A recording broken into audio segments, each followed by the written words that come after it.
Hey gamers, if you like a little bit of tableau building and cute little frogs and you want to check out Pondscape, let's take a look at how this game plays.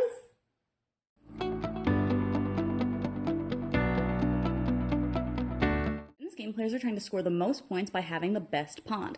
Players will be making a pond of 15 cards over the course of the game. They'll start with 3 cards in hand, and these cards can be frogs or habitats.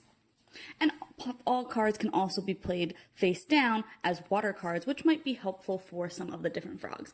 On a player's turn, they are going to take 1 card out of the display here, and that will determine how far they move the jumping frog. So maybe I want to take this one here because I already have one of that type of frog and put it into my hand, and then I would move the jumping frog 2 spaces, and it always covers 2 of these food cards that are out here.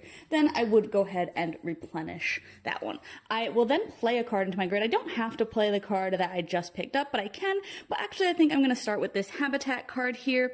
I'm going to go ahead and play it here. There's no restrictions for where players can play. Like my next card could be played over here. It doesn't have to touch. I go start all the way over here, and players can kind of just do whatever they want there. And then they would trigger any instant effects. So in this case, I would get to draw 1 card, and that'll be from the top of the deck. So I'd go ahead and just put that into my hand to potentially play later. Another action that players might play, so let's say that I had played this card as a water card, I might get to go ahead and use this ability, which I'll play it into my pond there, which would let me move the jumping frog again 1 or 2 spaces. I think I'll go ahead and move it 2 spaces and it will loop around here. And then it would let me tuck cards under both of those different types of food if I wanted to. When I tuck cards, I'm just going to put them under the respective ones that I want to tuck them under. I'm going to go ahead and do both of those now since I had a couple cards in my hand that I didn't think I wanted to play.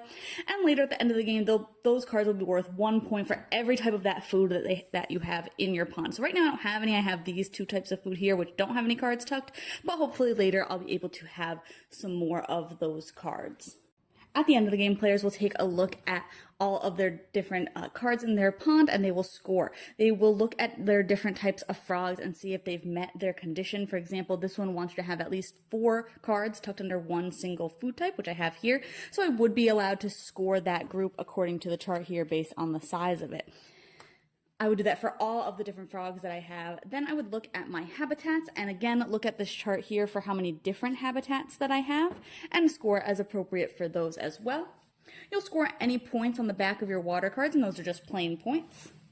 Some of the bullfrogs will have scoring on them as well. This one happens to just be worth 2 different kinds of food, but some of them will have scoring such as having habitats in the same row as it or adjacent to it, things like that. And then you'll score for the cards that you have tucked. Again, those are going to be worth 1 point each for however many icons of that food that you have out in your pond. Players will add that all up, and whoever has the highest score will win. I was surprised by this one a little bit because I did think it was a little bit more thinky than I thought it was going to be.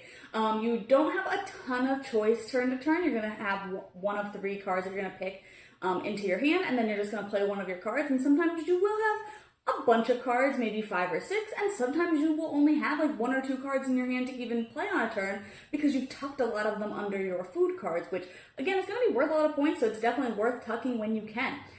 There's a lot of different things to consider. You have to hit a frog's condition in order to score their group. So do you go for a really large group of something and then worry about getting their condition later on, or do you try and get a condition before you even start playing a certain type of frog? So there is a lot of strategy in this little card game, which is really interesting. And then of course there's also the strategy of a lot of times the water side of the card, the back side of the card will have more symbols on it or will give you a different ability, which can also be really helpful. I have seen players win by playing like 13 water cards into their pond because they just have so many cards that they were able to tuck that it's worth that many points because there's so many symbols out on their board. So I do think that that's really interesting, that there is like a lot of strategy that kind of expands on itself as you play cards because you might need to adjust based on, okay, I have enough frogs of this type, I need to play a different type of frog, or I need to get other frogs next to this one because that's how that one's going to score, things like that. So I think if you like a little bit of a thinky card game and you like kind of a set collection-y tableau builder, then this one definitely might be up your alley, but you can see my full thoughts on the blog today. I just decided this one's for you. I was